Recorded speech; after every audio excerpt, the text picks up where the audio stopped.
Right, so I'm gonna break down Forget Tonight, which I self-released recently. Um, yeah, so we're gonna jump straight into it. Gonna start, at the intro and then just basically go along the timeline because I think that's the best way to explain it. So we start with the kind of main musical motif, which is the chord progression, which is kind of prevalent throughout the track. Um, it's a really simple progression actually.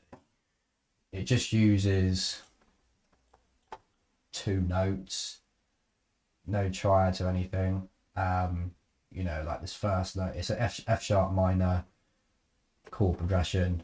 So you got that. Actually, we'll play the chords quickly, just in case you haven't heard them.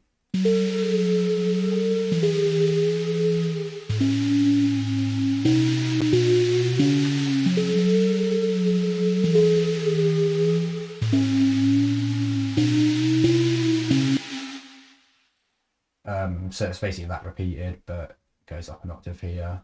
Um, so I mean, I think a good thing. I have no real music theory knowledge. I kind of just like messed around and just kind of got my knowledge from doing that, learning what works and what doesn't.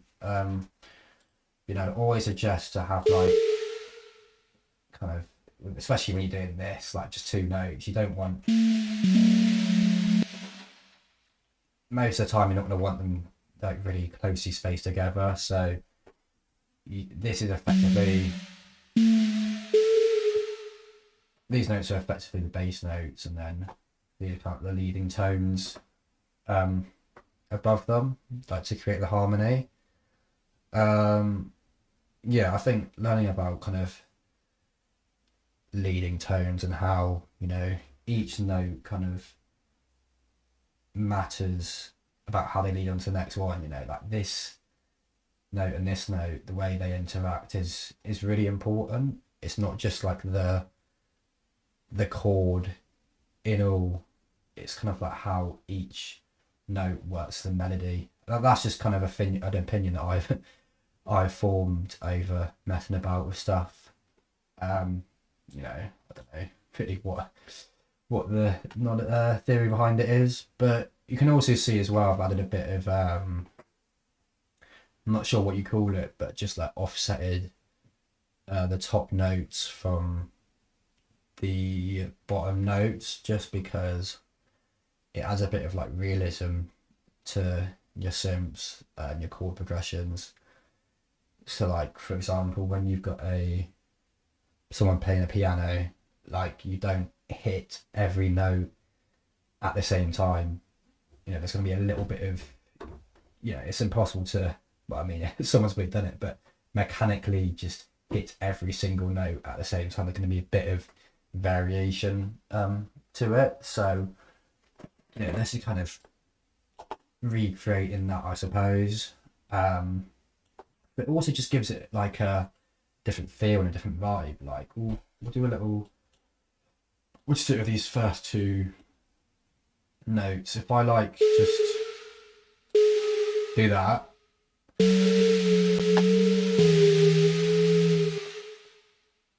mean, they're still the same chords, but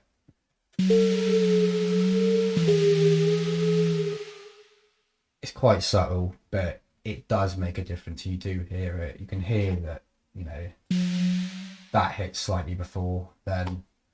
So it's just a real good way to kind of keep your chords a bit more organic, like real life, kind of give them a bit of vibe to them, I suppose. Go into the patch, which is just classic simple sine wave, triangle wave, noise, plucky kind of envelope, but some sustain, so it's not a complete pluck, so it plays the whole chord. So this LFO here is basically doing a really slow rate and then I've attached it to the fine tuning, which is like a fine pitch control, and what that does is add a bit of like pitch drift to it, a bit of vibrato, which makes your synth sound a bit more analog. Gives them just more vibe to them, really, more like more character. Like we'll do a little on and off thing again. So if I can just, yeah, I've removed that. I've also detuned them as well, so they kind of interact and wobble with each other a bit. So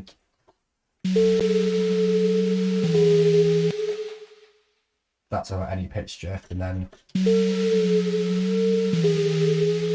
now yet again it is very subtle. You probably wouldn't hear it straight away, but it does make a whole world of difference just adding that. Yeah, I mean, one thing I've learned recently as well is to add a faster LFO at a lower amount, like a really fast LFO, like that amount, you know, 15, 20 hertz or whatever, because it really creates like the tape wow and flatter effect where I think it's like where you have like one tape is like slowly changing pitch slightly, and the other one slightly very like fastly changing the pitch, and it gives like a really nice effect. I've just got a low pass filter, just taking off some of the highs and giving it a bit of drive. And the effects, it's literally just a hyper dimension in chorus. I'm pretty sure where do they get automated in? They just get automated in at the end here, just to, and let's hear what they do.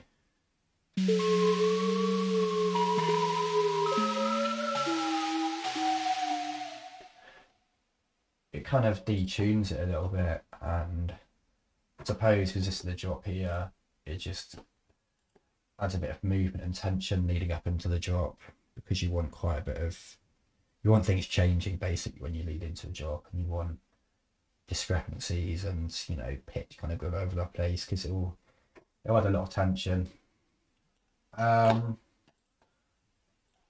So we've also got literally just some bass notes playing.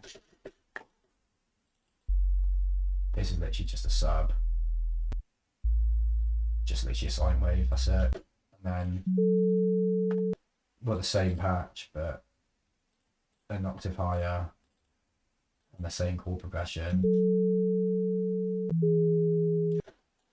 And that's just adding a bit of depth into the sound, a bit of low end. I mean, in hindsight, this is probably a bit too loud. It's probably a little bit overpowering. There could be some EQing to kind of clean it up a bit, but you know, we progress as producers and realise things like that. So it's nothing to worry about. Then the effects, we've just got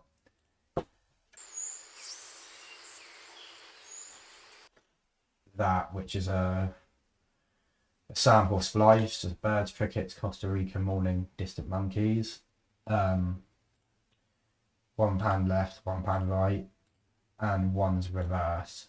So they actually do pan, because so firstly in Ableton, this is you have this, but that doesn't actually pan it.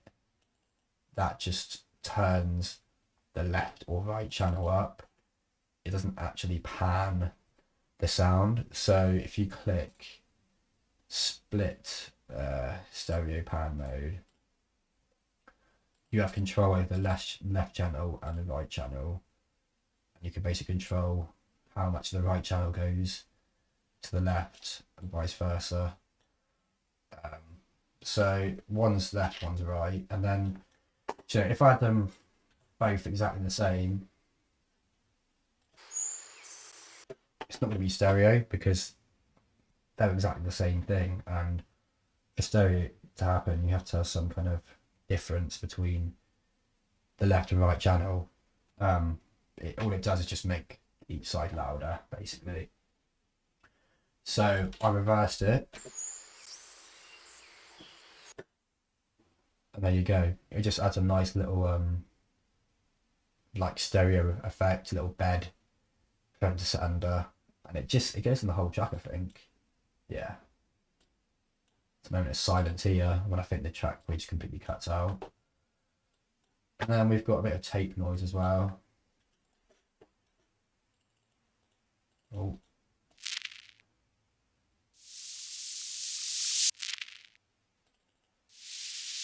It's just playing a little rhythm, I suppose. It's just literally this kind of tape hit and it's reverse.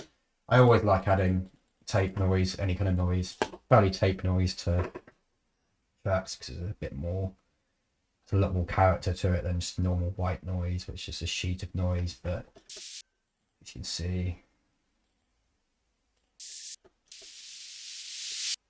I mean, it's quite EQ'd out, but it has a lot more frequency content and, you know, a lot more interesting than just a blanket of noise.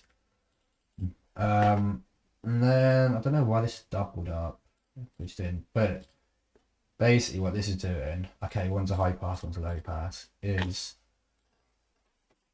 I'm panning, and it's actually panning, but there's as much you can do on this. I don't think you can, no, you can't. So you've got a right and left channel. I mean, I could just send the right and left but channels, but I did it this way. It's gonna basically add stereo by EQing the left and right separately. So this is the left's EQ'd low cutted at 10k and the right channel's at 16k. And here you have it's high passed at 1.6k and high passed at 2.2k. So this basically, because obviously when you got stereo, it said like a difference between the left and right. If you EQ the left channel and the right channel separately, you're basically gonna get different frequency content on each side, which in turn adds stereo. So you can do that. I think an underrated thing actually is to left-right EQing. So you can get Ableton, EQ8 if in Ableton or whatever your EQ is. You probably have it. Pro Q. One thing on that. Pro Q has it left and right, and it just means you can EQ each side differently. So next we go down to the vocals, which are just slice samples, just simple.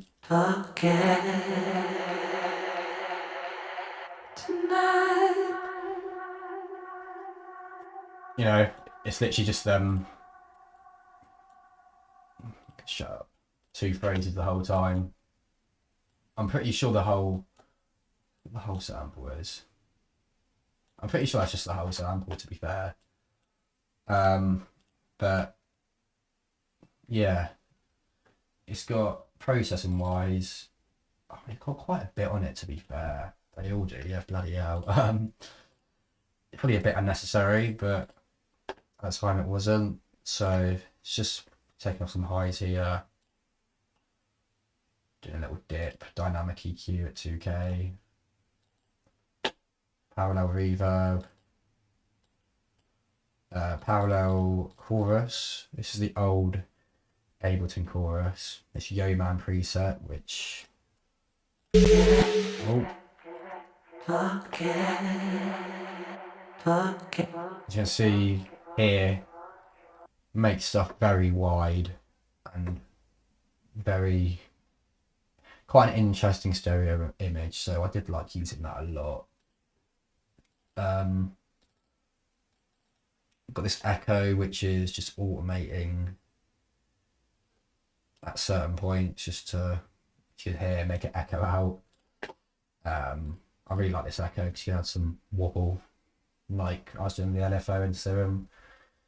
Just adding adding vibrato wherever I could.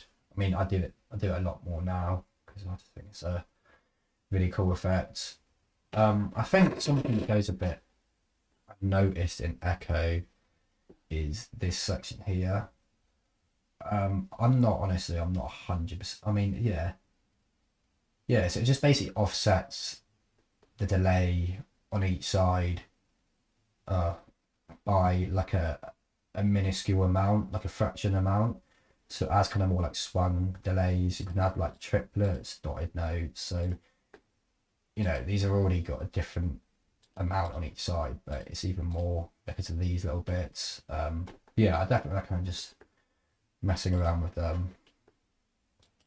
Then we've got timeless, which is a delay. Just doing, we've got this preset on yet again in parallel. I do quite a lot of parallel processing just because it means you can keep the original signal but then add the other signal in, so you have a bit more control about each signal, I think. Just some dynamic EQ, taking out some resonances quite heavily. Oh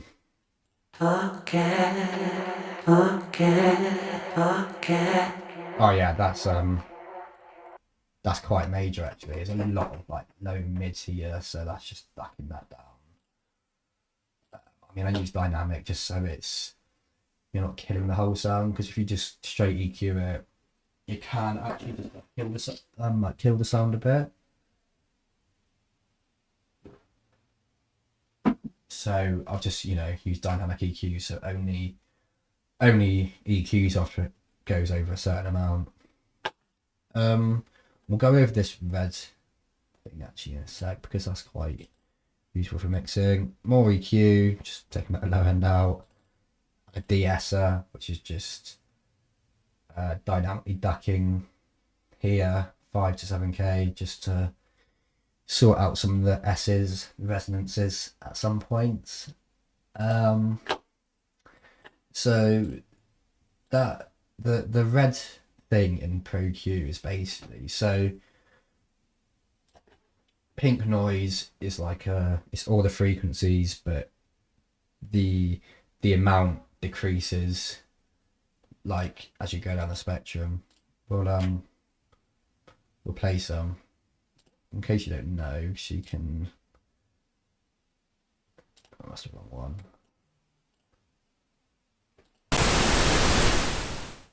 It's fucking loud.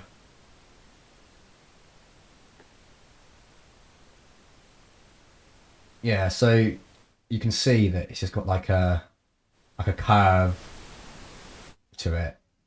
So basically,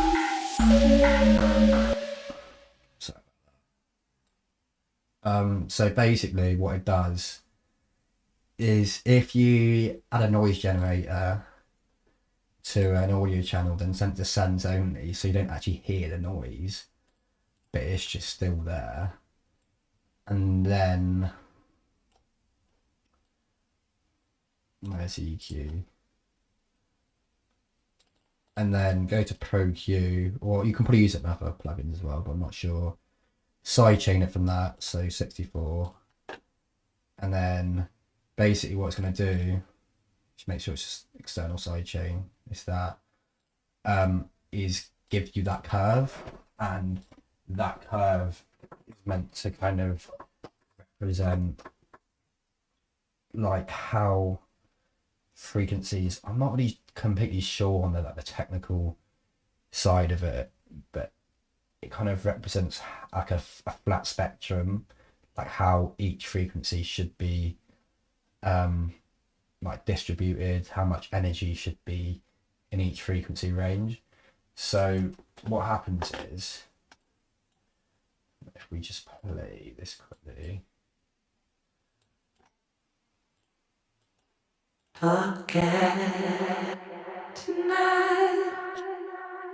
As you can see, like you got these like these red bits here, which kind of represent where there's like resonances and it's like too loud for it to be flat. So it gives you a clear idea of where to EQ.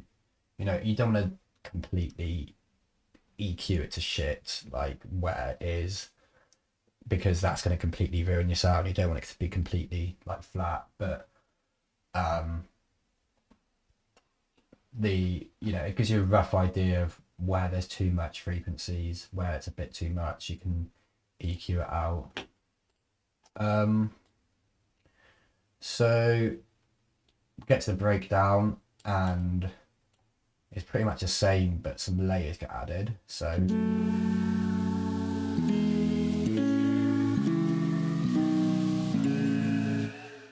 you've got that piano, which is a classic Labs piano, which is just completely destroyed by OTT.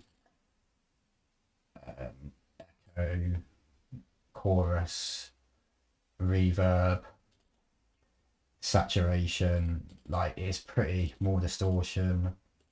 It's pretty destroyed, but it just acts as a layer, really. It's not going to be like sound like an actual piano. And then we've got this, which is the main synth in the drop.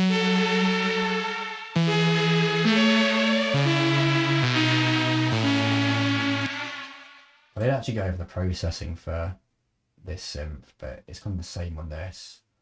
We'll go over that in a sec.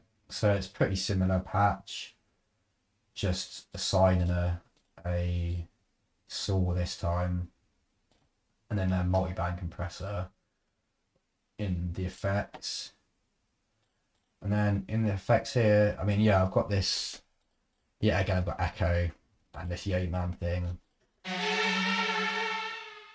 Adds a real nice stereo, real nice like tape kind of character to it, which, you know, I think really made this track what it was. You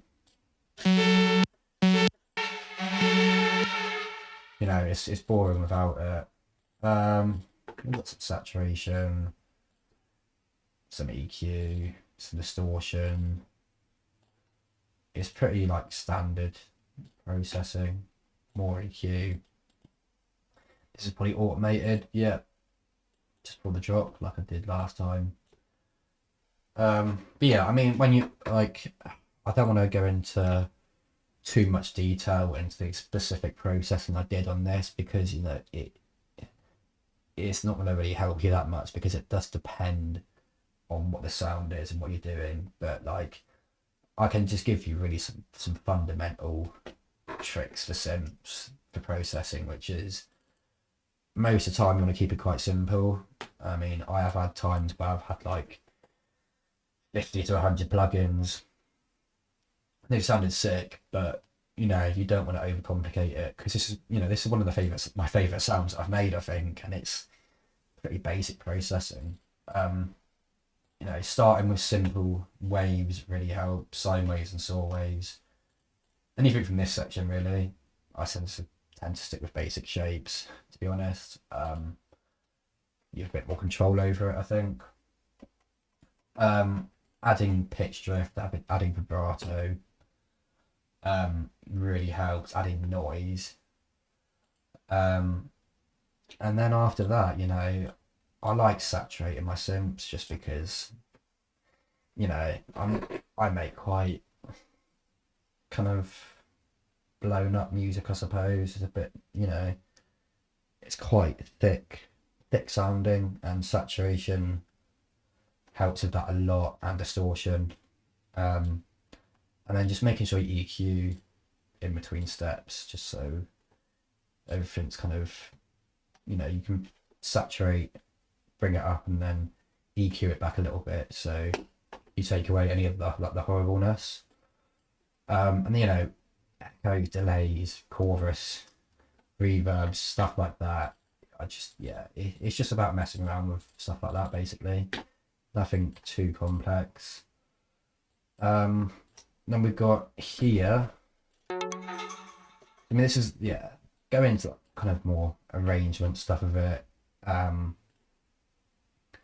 You know, when you're at the build up, you basically got, well, I suppose this section here is just a breakdown.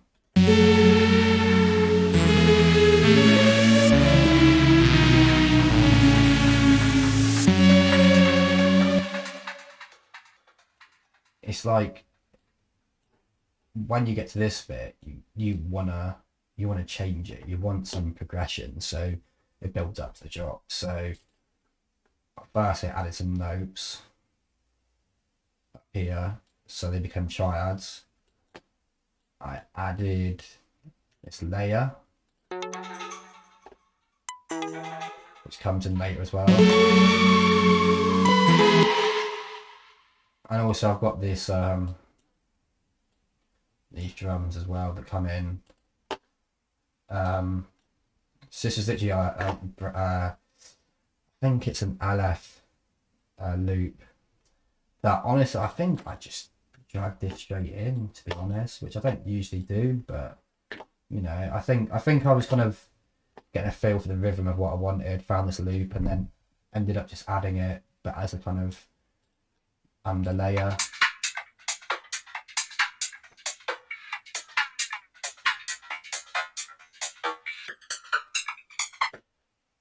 So we'll get onto the drums and all in a sec.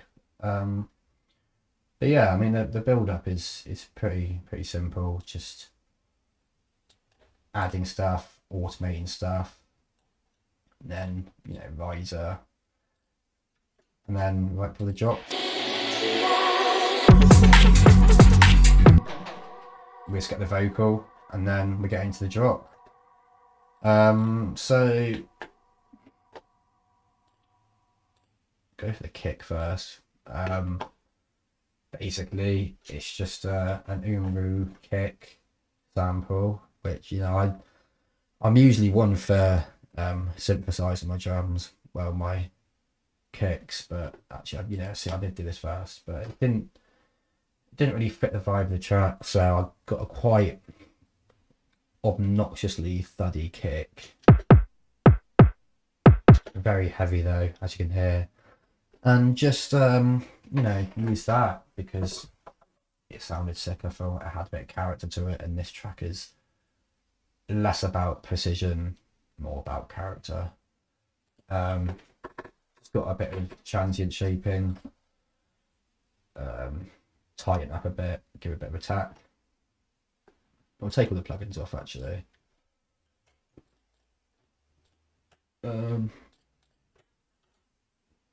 Okay. Yeah, we'll take this up as well. It's quite a bit of processing actually. So the kick, that's it, dry, transient. Bit more punch to it. EQ, just take out some mids and highs because it's a bit too much. Contains it a bit. Saturator.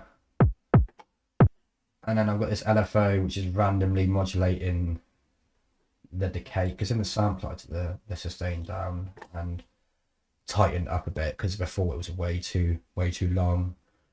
And this LFO is just randomly changing the decay every 8th note, just so you get a little tiny bit of variation each time.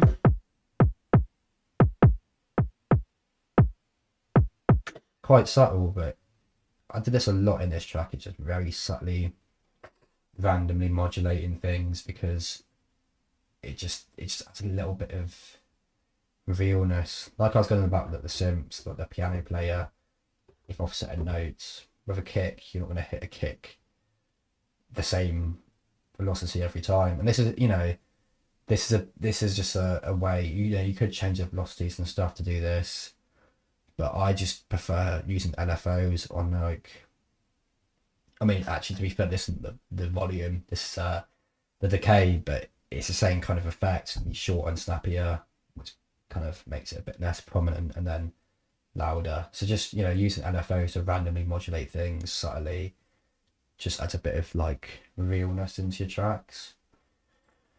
And then we've got this low pass, which is just, I think, automating, yeah, just having a bit of movement, automate ends of bars. And then we'll go down and then go to the group processing after. The snare is just made up of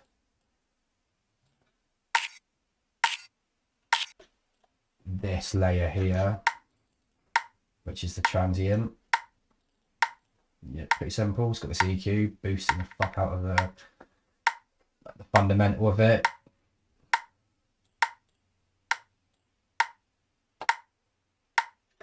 And then this, it's basically different samples, all with different textures. Transient, more noisy layer, more snappy like body kind of layer, all together. You get that. You know, yet again, the processing is transient shapers, frequency shifters, saturator, EQ, and yet again I've got an LFO on the sustain of the transient shaper, so it gets longer and shorter each time. And on this frequency shifter to give it a different pitch each time, basically. And we've got just, you know, this noisy shaker kind of thing with flanger automated, some utility modulating. Got these rides.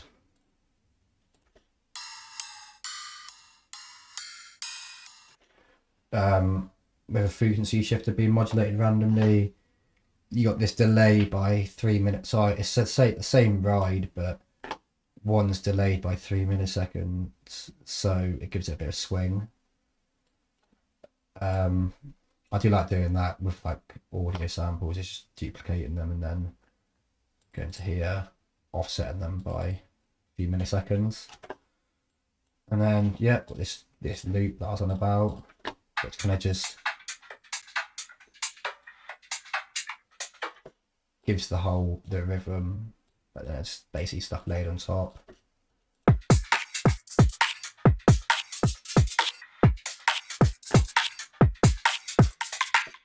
And then I've got this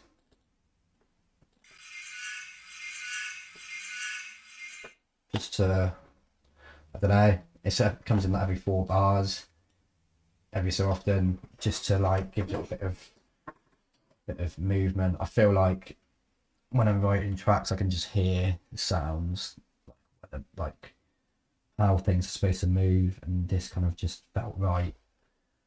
So, and then we've got these which come in as well. These hats, I've got this phase on them to give it that like kind of phasey kind of sound. It's just chopped up at loop.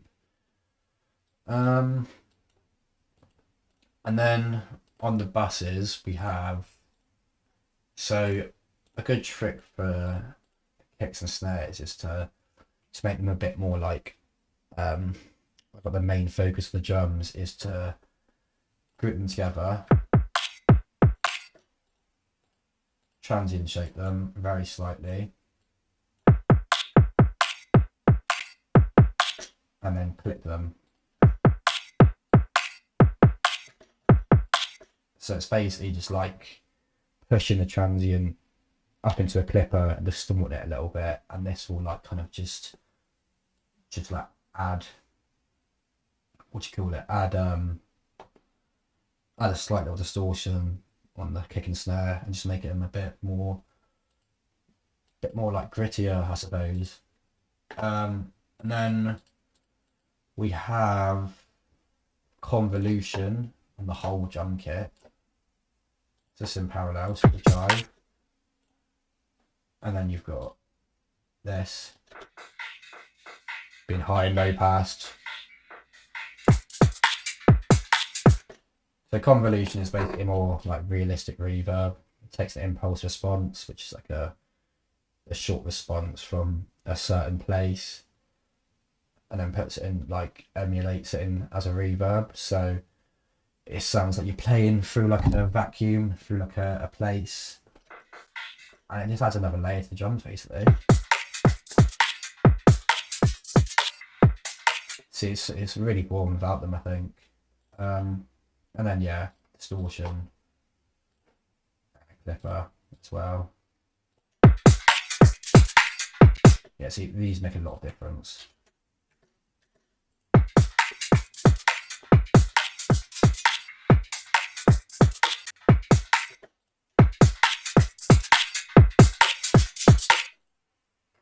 And then we'll go on to the bass. It's just a respace. Literally just a detune saw wave. Low pass, drive all the way up to kind of give it a lot of level. No effects are there. Distortion, saturation, parallel reverb.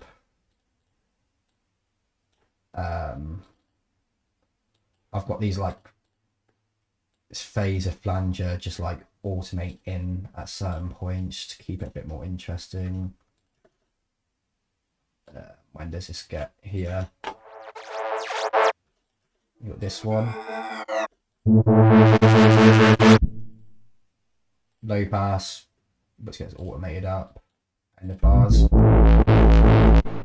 End of phrases even. Mid-side EQ, taking some sides out of here. And duck, which is a kind of a volume enveloper thing, which is basically the side chain.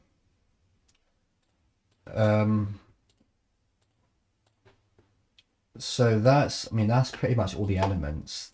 The synth kind of just like changes in the drop a bit, so it's the same sound, but this one's a bit more pluckier. As you can see, it's got this envelope which modulates this low pass filter here.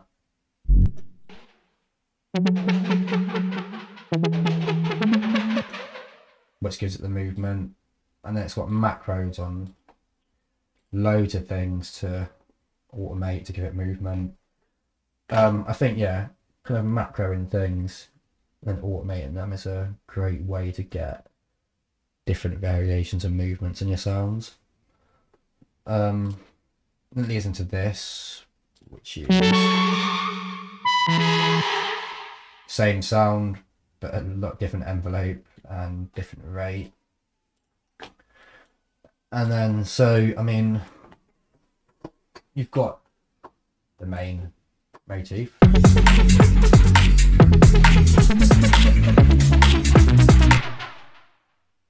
And it progresses. That's a good point actually. It's this little gap here. So at the start of the second 8 bars of the drop, I basically took out everything apart from the synth, and it just, you know, adds a bit of groove, a bit of like tension, a bit of interest, instead of just having the drums just going on throughout, everything going on. Like you can hear, we'll go for the transition here.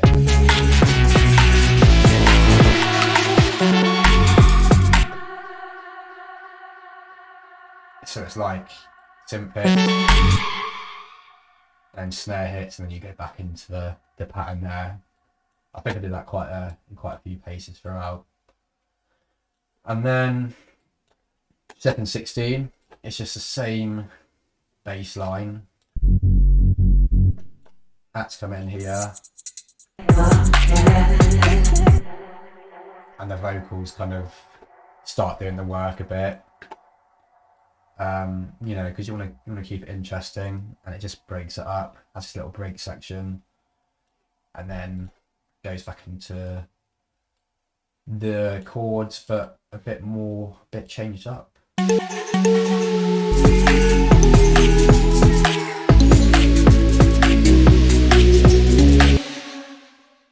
mean, that is just, yeah. So it's the same sounds as the start. You've got this sound brought back in. Got this choir sound. You know, all these layers.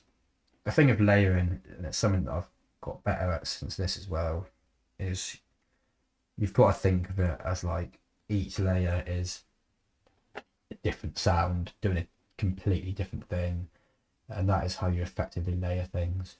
Like, you can think about it like an orchestra. Like, you know, in the bass you've got the bass, and above you've got the cello, then you've got a viola, then a violin above, and you know, these instruments are doing their own thing in their own frequency range, and that makes it easier to mix as well when you have different synths and different frequency ranges. So you know, just think about that when you're laying sound. Don't be stacking a saw wave synth on top of the exact same synth.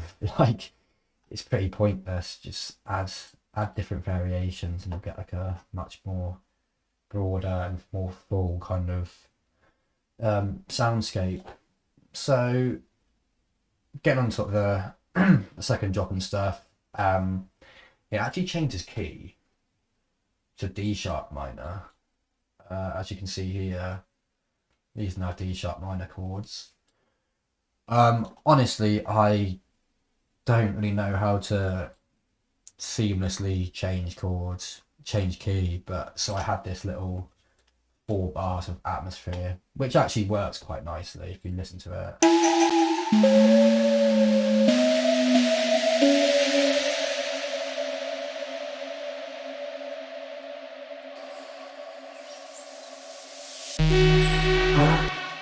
So this little atmospheric bit, and then it fades out, and you get, okay, that's annoying me. You get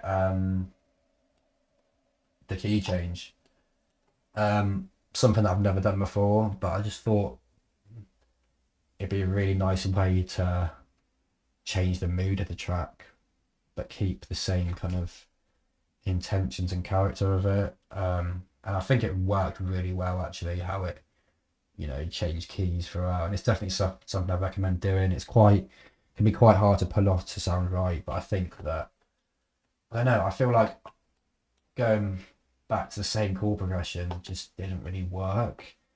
It felt a bit samey, and it felt like changing it up just kind of resolved the story a bit. And then the second drop is pretty much the same, but different drum pattern. It's only 16 bars because it didn't need all this again. This had already been done. This is the thing I see about tracks. It's why I prefer short tracks. I think it's like a lot of, there is moments when you have longer tracks, but a lot of the time you don't need it, and people just do it for the sake of it. So I just had this bit, which is basically the kick is doing that rhythm. Snares on the 2, and then here it comes on the 2 and 4. Got this kind of sound on the offbeat. Got echo, phaser. The synth sound is the same, just different key. Got some triads here as well. So just the 2 notes, and then the end on